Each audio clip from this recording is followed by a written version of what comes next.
सपनों के शहर मुंबई में मनराज ग्रुप पेश करता है मनराज व्यू, जो शहर के बीचों बीच एक घर खरीदने का मौका दे रहा है। आपके बजट के अनुकूल शानदार 1 BHK और 10 मंजिला टावर और कीमत सिर्फ 75 लाख रुपए। और यह सब उपलब्ध है कुर्ला अंधेरी रोड, साकीनाका मेट्रो स्टेशन और अंतर्राष्ट्रीय एयरपोर्ट के नजदीक। मनराज व्यू में घर होना यानी आराम और सुविधा का पूरा आनंद। जल्दी करें, अनुकूल बजट में ऑफर केवल सीमित अवधि के लिए। PM आवास योजना और लोन सुविधा भी उपलब्ध, शर्तें लागू।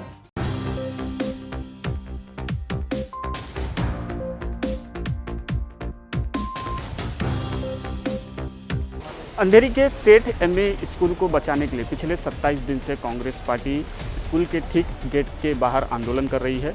इस मुद्दे पर बातचीत के लिए हमारे साथ मुंबई कांग्रेस के पूर्व अध्यक्ष और नेता संजय निरुपम जी हैं, मौजूद हैं। संजय जी, स्कूल को बचाने की लड़ाई अब तक कहां तक पहुंची?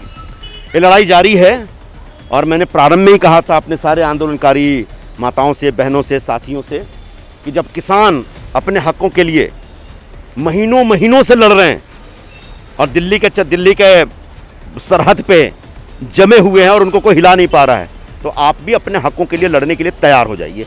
और मुझे बड़ी खुशी है कि आज 27वें दिन तक उसी जज्बात के साथ, उसी जोश, उसी उत्साह के साथ जू गली डोंगर के सभी लोग, सभी माताएं, सभी बहनें, सभी पेरेंट्स, उनके बच्चे और हमारे कांग्रेस पार्टी के सभी साथी, मेहर मोहसिन हैदर मैडम जो हमारी यहाँ की नगर सेविका हैं, मोहसिन भाई, सलीम भाई, फिर सुफियान भाई, गुलाम भाई, अफजल भाई, सारे लोग यहाँ पर पूरी ताकत से अपने टीम के साथ खड़े हैं। और ये लड़ाई अभी और लंबी चलेगी और तब तक चलेगी जब तक MA स्कूल में जो पहली क्लास में एडमिशन बंद किया गया, जब तक वो एडमिशन शुरू नहीं करते तब तक जारी रहेगी। क्योंकि एडमिशन रोकने के पीछे एक छोटा मोटा कारण नहीं है, बड़ा कारण यह है कि पूरा स्कूल लूटने का एक षड्यंत्र है।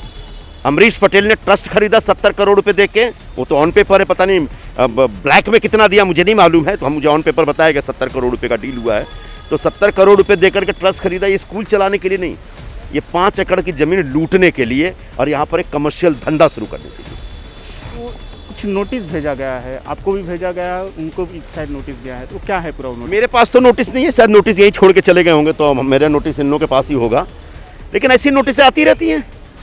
वर्षों से हम लोग इस तरह की लड़ाई लड़ रहे हैं और बड़े बड़े सेठों के खिलाफ भी लड़ाई लड़ते हैं, क्योंकि वही शोषण करते हैं, वही दादागिरी करते हैं, गुंडागर्दी करते हैं, उनके खिलाफ हमेशा सड़क पर रहे हम लोग। तो मेरे पास बहुत सारे ऐसे नोटिस आए, तो नोटिस से हम नहीं डरते और हम बताना चाहेंगे बहुत साफ तौर पे कि यह एक गांधी जी की विचारधारा के आधार पर अहिंसक रास्ते पे चलते हुए एक सत्याग्रह का आंदोलन है। यहाँ हम लोग बैठते हैं 2-4 घंटे 5 घंटे डेली, अपनी बात रखते हैं और जो ट्रस्ट अनसुना कर रहा है उसको सुनाने की कोशिश करते हैं। हमने बार बार कहा कि हमको इसके आगे कुछ नहीं करना है, मैंने इस आंदोलन को कोई दूसरा रूप नहीं देना। हम तो वो भी दे सकते हैं, हमारे में क्षमता है, ऐसा कुछ नहीं कि हमारे में क्षमता नहीं है, लेकिन हमको दूसरा कोई रूप नहीं देना है। दूसरी बात, इस तरह से सत्याग्रह का आंदोलन करने का अधिकार सुप्रीम कोर्ट ने दिया है सबको।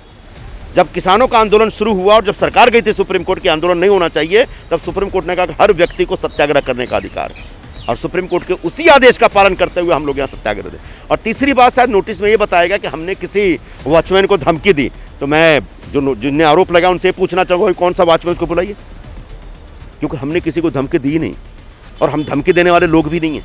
हम लोग थोड़ा एक्शन में बिलीव करने वाले लोग हैं और हमको सब एक्शन में जाना ही नहीं है। हम तो अपने जो नन्हे बच्चे उनका एडमिशन कराने के लिए यहाँ बैठे हैं और शांति से, प्यार से, इज्जत से और जोर से थोड़ा चिल्लाते हुए ट्रस्ट को रोज सुनाते हैं कि भाई इन बच्चों को एडमिशन दो। इस बीच जो सरकार के जो दफ्तर में लोग बैठे हुए हैं, जो सरकारी डिपार्टमेंट के लोग हैं, उन लोगों के साथ हमारी बातचीत चल रही है। उनको हम अलग अलग पेपर जमा कर करके दे रहे हैं कि कैसे आगे की कार्रवाई हो। इसी आधार पर BMC अब तक 5 बार नोटिस दे चुकी है अमरीश पटेल को। तो अमरीश पटेल जो हमको नोटिस भिजवा रहे हैं, सबसे पहले तो BMC के नोटिस पढ़ें। हर नोटिस में 7 दिन की मोहलत दी जा रही है कि 7 दिन में सारे बच्चों को एडमिशन दीजिए। अगला आदमी सुन ही नहीं रहा, अपने आप को पता नहीं कानून से ऊपर समझता है। कल महाराष्ट्र सरकार की तरफ से एक नोटिस आई है स्कूल को कि जो 5वीं से लेकर 10वीं के बीच के जो सीटें खाली हैं क्लासेज में, उन सीटों को तत्काल भरिए। तो आप उस पर ध्यान दीजिए ना। ये जो आंदोलन करने के लिए बैठे हैं उनके खिलाफ वकील को पैसा देकर नोटिस भिजवाने का जो धंधा करो उसको बंद करो। आपने कहा कि आंदोलन को दूसरा रूप दिया जाएगा, नहीं दिया जाए, दे सकते हैं, लेकिन देना नहीं है। लेकिन कल जिस तरह से महाराष्ट्र में प्रदर्शन हुआ, शिवसेना बनाम BJP के कार्यकर्ता आपस में भिड़े, इसको लेकर आपका नज़रिया क्या है? अब इसको लेकर क्या कर सकते हैं भाई? पूरे महाराष्ट्र में कोरोना की तीसरी लहर आने वाली है, तो डेल्टा डेल्टा प्लस पता नहीं कौन कौन आने वाले हैं। अभी पूरे महाराष्ट्र का कामकाज बंद कर दिया गया है। रेस्टोरेंट 10 बजे के बाद बंद हो जाते हैं, थिएटर बंद है, मॉल बंद है, स्कूल बंद है, मंदिर बंद है। ऐसे में दो प्रमुख पार्टियां रास्ते पे उतर रही हैं और कोरोना के सारे नियमों का उल्लंघन कर रही हैं। मुंह में मास्क नहीं है, कोई सोशल डिस्टेंसिंग नहीं है और एक दूसरे को गाली दे रहे हैं झंडा लेकर। तो कोरोना की वजह से जो लॉकडाउन लगा, वो लॉकडाउन के रिस्ट्रिक्शंस कहाँ हैं? ये दोनों पार्टियों के नेताओं को बताना पड़ेगा। रह गई बात मुख्य मुद्दे की, तो मुख्यमंत्री एक महत्वपूर्ण पद होता है, संवैधानिक पद होता है, उसका सम्मान करने की जिम्मेदारी सबकी है, चाहे वो केंद्रीय मंत्री हो या सामान्य नागरिक। और जिस तरीके से मुख्यमंत्री के बारे में बातें कही गई हैं वो गलत है, उसकी आलोचना करते हैं, उसकी निंदा करते हैं।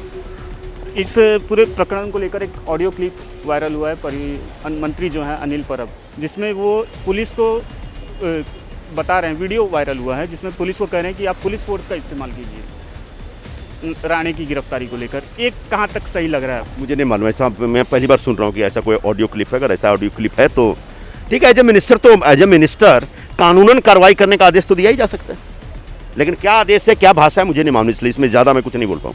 एक आखिरी सवाल पूछूंगा कांग्रेस पार्टी को लेकर है। जिशान सिद्दीकी को जो है यूथ कांग्रेस का अध्यक्ष मुंबई का बनाया गया है।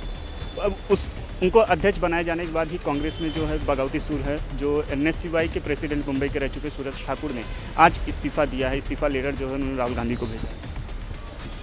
अब ये सूरज ठाकुर जी का फैसला है, उस फैसले पर मैं क्या कर सकता हूँ, लेकिन मैं यूथ कांग्रेस ने जो फैसला किया वो निश्चित तौर पर राहुल जी सोनिया जी के साथ बातचीत करने के बाद एक फैसला लिया होगा, और जो इस फैसला है पार्टी का फैसला है, इसको मैं स्वीकार करता हूँ और जिशान सिद्दीकी जी को बहुत बहुत बधाई देता हूँ। बातचीत करने के लिए ये थे संजय निरुपम। मुंबई से वीडियो जर्नलिस्ट FS पटेल के साथ राहुल पांडे, DRV न्यूज़।